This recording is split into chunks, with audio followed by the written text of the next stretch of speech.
सफलता पाने के लिए हर व्यक्ति मेहनत करता है, लेकिन जैसे जैसे वह सफलता के नज़दीक पहुंच जाता है, उसके अंदर घमंड आने लगता है और वह अपने आप को गुरु से ज़्यादा बेहतर मानने लगता है। लेकिन जब वह बिना गुरु के मार्गदर्शन में आगे बढ़ता है, तो उसे बहुत सारी परेशानियों का सामना करना पड़ता है। तब उसे समझ आता है कि ज़िंदगी में गुरु क्यों ज़रूरी होता है। तो आज एक छोटी ही कहानी के माध्यम से आपको ये बताना चाहता हूँ मैं। एक बार की एक बात है कि एक गांव में कुम्हार रहता था। वह अपने परिवार का अच्छे से पालन पोषण करता था। उस कुम्हार का एक बेटा था जिसकी उम्र 15 साल थी। वह लड़का खेलता कूदता और पढ़ाई करता था और कभी कभी अपने पिता की माटी के घड़े बनाने में मदद भी करता था। जब लड़का घड़े बनाता था तो वह घड़ा अपने पिता को बताता और पूछता कि पिताजी घड़ा कैसे बना है। तो उसका पिता देखता और बोलता, घड़ा तो बहुत अच्छा बना है, लेकिन इसमें एक कमी है, उसको ढूंढो और ठीक करो।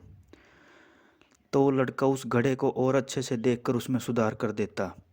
लेकिन हर बार लड़का घड़ा बनाता तो वह हर बार अपने पिता से पूछता कि घड़ा कैसा बना है। तो उसका पिता देखता और बोलता, घड़ा तो अच्छा बना है, लेकिन उसमें एक कमी है, उसे ढूंढो और ठीक करो। हर बार कुम्हार यही बोलता तो बच्चा उस घड़े को दोबारा से देखता और फिर उस घड़े को अच्छे से गोलाई देता।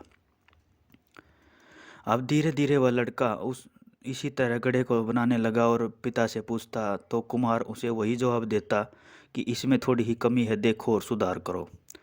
तो लड़का उसे देख देख कर ठीक कर देता और अच्छे से उस घड़े को गोलाई देता। ऐसा होते होते एक समय ऐसा आया कि मार्केट में उस लड़के का घड़ा 500 रुपये का बिकता और उसके पिता का घड़ा 400 रुपये में बिकता। अब कुछ दिनों ऐसे चलता रहा। लड़का घड़े बनाते समय फिर अपने पिता से पूछता कि घड़ा कैसा बना है। तो पिता का फिर वही जवाब था।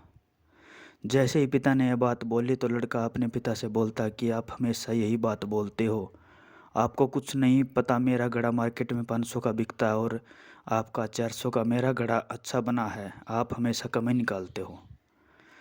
तो पिता चुप हो जाता और फिर बोलता है, ठीक है बेटा, तुझे जैसा अच्छा लगे बना। और फिर पिता अपने काम में लग जाता है और लड़का अपने काम में लग जाता है। अब धीरे धीरे लड़का जो लगा रहता है उसकी सेल गिरने लगती है, बिक्री कम होने लगती है। लेकिन जो पिता रहता है उस घड़े को अब भी 400 के ही बिकते हैं। लड़का अब हैरान होने लगा कि ये क्या हो रहा है। कुछ दिनों बाद उसके घड़ों की प्राइस और कम होने लगी तो और परेशान हो जाता। कुछ दिनों बाद परेशान होकर अपने पिता के पास जाता और बोलता है, ऐसी क्या बात है, मेरे घड़े का अब लेता नहीं।